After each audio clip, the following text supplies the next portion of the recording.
Hey guys, what's up? Welcome back to my channel. If this is your first time to my channel, you picked a good one because today we are learning basic eyeshadow techniques. Here I go again with the hand talking.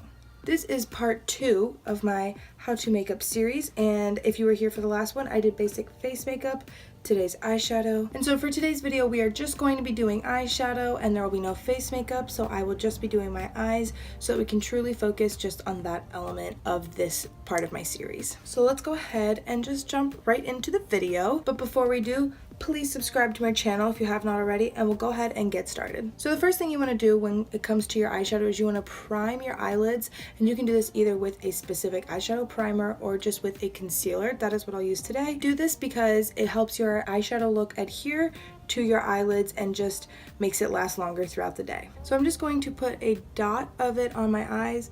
Truthfully, with most of the eyeshadow primers or even concealers that I've used, a little goes quite a long way. And you just want to pat this in with your ring finger. Your ring finger is your most delicate finger, and so it won't pull at your delicate eyelid skin like your other fingers will, and it's the best to buff out and blend out the concealer or eyeshadow primer. Next, we're going to set our eyelids, and this is going to be done with either a powder or with an eyeshadow similar to your skin color. And you want to set it because, like I said, using a primer or concealer is meant to adhere your eyeshadow to your eyelid, make it last longer, and so it's kind of tacky in that it's meant to hold and stick to that eyeshadow. So you're going to want to set it so that it does not grab at the eyeshadows when you go to put them on, and it doesn't skip, and you just get the most even and best application that you can get. One option that I have is this Rimmel Stay Matte powder that I've used before. I've talked about this quite a few times on my channel. And then an example of an eyeshadow that I could use for my skin tone would be this shade in Kylie Cosmetics Take Me On Vacation palette. You want it to really be your skin tone because this isn't really part of the eyeshadow look. It's just meant to set down those primers, and it's just meant to give you a nice even base to work from. An important step to do before you go in with your powder or your eyeshadow is you want to make sure that whatever you put on your eyelid isn't creasing. Depending on how much product you use, it can start to crease in your eyelid. So what you want to do before you go into each eyelid is take a sponge and dab it out and make sure those creases are completely evened out and there's no creasing going on with your primer, because if there is, then it's going to crease your whole eyeshadow look. And to guarantee that the creasing doesn't come back after you pat it out with a sponge, just keep looking down. Just keep your eyelid either closed or really looking down while you're setting it or before it's finished. Just keep looking down, and then you're fine once it's completely set. Priming your eyeshadow is so important, so I would not skip doing that. You want to do everything you can to really ensure the best eyeshadow look you can have. Moving into the actual eyeshadow application, you want to start with your transition shade, which is the shade that's going to go in your crease and kind of be the big base shade that you fluff out. You're going to do it along the crease of your eye, which is where your eyeball ends and kind of meets your brow bone. Like right in here is that crease, as you can see, where the eyelid over my eyeball and my upper eyelid kind of meet. That's where you're going to apply this transition shade, kind of the transition between your brow bone and your eyelid. So you're going to want to use a fluffy eyeshadow brush to do that. Some examples of some fluffy eyeshadow brushes are these. I like to use all 4 of these when it comes to doing my transition shades. So I'm gonna go in with this fluffy brush. This is actually the brush that came in the Take Me On Vacation palette. It's kind of scratchy, but I think it does a great job of really dispersing a nice fluffed out eyeshadow base, a transition shade. So I'm gonna go in with this Morphe Kathleen Lights palette. I think this has a great selection of eyeshadows that you can do for like a basic tutorial like this, where you're just trying to learn what to do, and it gives good examples of all of the eyeshadows we're going to be talking about in this video. So I'm gonna be going in with this shade right up here. I think this is the perfect transition shade. Typically people will use browns as their transitions, and that's exactly what I'm doing. And I'm just gonna fluff this on the brush, tap off the excess. I'm gonna start at the outer edge. Of course, you don't want to be too far down. You're gonna want to start right in here and just start doing windshield wiper motions and fluffing that all over that crease. And one thing I would recommend if you're not completely comfortable with your eyeshadow application is doing your eyeshadow before you do your foundation. That way, if you were to bring your eyeshadow too far down, you could just take a makeup wipe or some makeup remover and just clean that up. You can be messy in your application and then just fix it up when you're all finished. So kind of the idea with doing your eyeshadow is you start with the biggest part of your eyeshadow and move your way down. So like your transition shade is the shade that will go the furthest up, and then the shade you want to go second furthest up should be the second shade that you apply. Adding a darker shade to your outer corner gives nice depth effect for your eyeshadow. I think it really does a lot for an eyeshadow look. Depending on how much eyeshadow you're kind of going for, what kind of look you're going for, you might just want to go in with a shimmer shade after this. You might want to do 3 more eyeshadows on top. So it really is just all personal preference. This is kind of the best eyeshadow look I think that you can kind of get, is going through these steps. We're going to take this darker shade right here. This brush, when you look at it, it's flat on one side, but then it gets angled on the other side. So I'm going to take the flatter side of the brush and just wipe it through this darker shade and then tap off the excess. It's very important to tap off the excess. I can't stress that enough. It is very important. You do not want fallout getting on your face. You don't want eyeshadow falling down on your cheek. You do not want any of that. So just tap it off, and then it gives you the opportunity to build the eyeshadow up more and not just put a ton on at one time. So I'm going to take this on the outer corner, and I'm going to try to stay in line with this eyeshadow I've already laid down, how it kind of follows my eye shape. I'm going to do the same thing with this and just kind of wipe slowly. So I'm wiping down towards my eyelashes, but then I'm also going back up into my crease a little bit, and I'm kind of doing a C shape. I'm really trying to darken up that outer corner to add the depth. When I do this outer corner shade, I don't move too far into my eyes.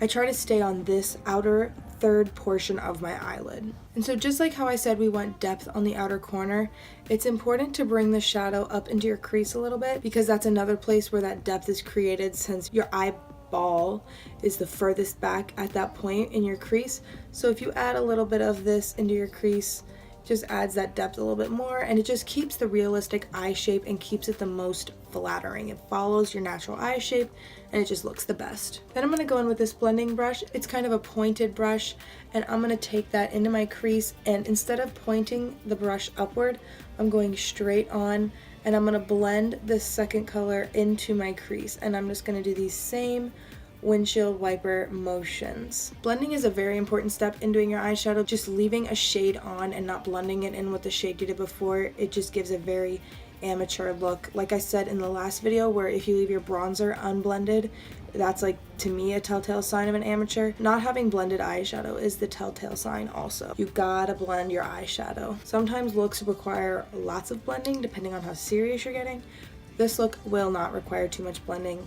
I think this is really just an important step, blending that transition with your second matte shade. Now when it comes to eyeshadows, you have your matte formula, which is like these shades right here, and then you have shimmery shades, which are very, shimmery, glittery. There's also other types of formulas for eyeshadows, but the basics are mattes and shimmery shades, metallic shades. When it comes to blending your eyeshadow, you want to blend your matte shades. I am not a big fan of blending my shimmery shades into my matte shades, because I like my shimmery shades to be in a certain spot on my eyelid. Of course, I'm going to kind of try to blend out the edge a little bit, which I'll show you what I mean. But like I had done here, I was blending and I wasn't being very precise. I'm just blending all throughout my crease, and I'm not really watching where it is that I'm going. But when it comes to doing your shimmery shades, if you do that same thing, you'll get shimmer in places you don't want. I don't want to blend it all over, because it gives a shimmery look all over the eyelid, and that is not the look I'm going for. And not just all over the eyelid, all over the eye in general. You're just getting it everywhere. You don't want that. That's another sign where it's like you don't really know what you're doing. You're just kind of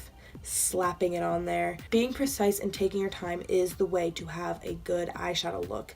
You just gotta do it. For your eyeshadow to look flawless, you gotta be willing to commit. I'm gonna go in with this shimmery gold shade. I think this is just really gonna round out this bronzy look that I have going here. With a lot of shimmery shades, they don't always pick up very well on a brush. What you can do is go in with your pinky and kind of hit that, but I like to go in with a brush because it's just a little bit more precise. So what I do to make it work with a brush is I will spritz my brush. It just picks up so much more of the shimmer and just gives such a good application. So I'm going right over the high point of my eyelid and very small strokes. Another thing with shimmery eyeshadows, you tend to get a lot of fallout, and so that's one benefit of doing your face makeup after you do your eyeshadow, is you don't have to worry about the fallout. So as you can see, especially on this outer eye, having that shimmer in the middle of the eyelid just really brings nice attention and light to your eyes, and I think it just is an essential step in an eyeshadow look. It just really makes it stand out. When it comes to blending a shimmery eyeshadow, what I do is I will take a small brush like this. I mean, it's so tiny you can barely see it, and I would go along the edge, just drag some of the matte shade over into the shimmery shade, and it just gets those edges looking seamless. It keeps it blended, but it keeps it in the places you want it to be.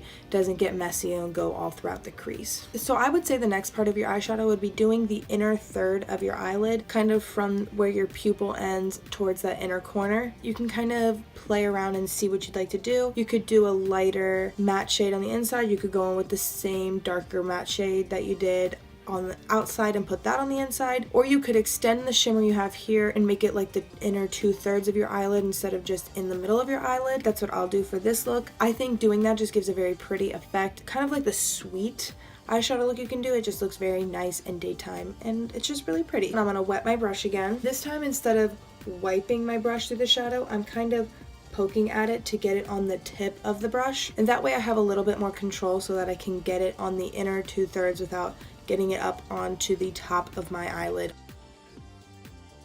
And when I do this, I stay following my normal eye shape. Like when your eyes are open, it's kind of like an oval.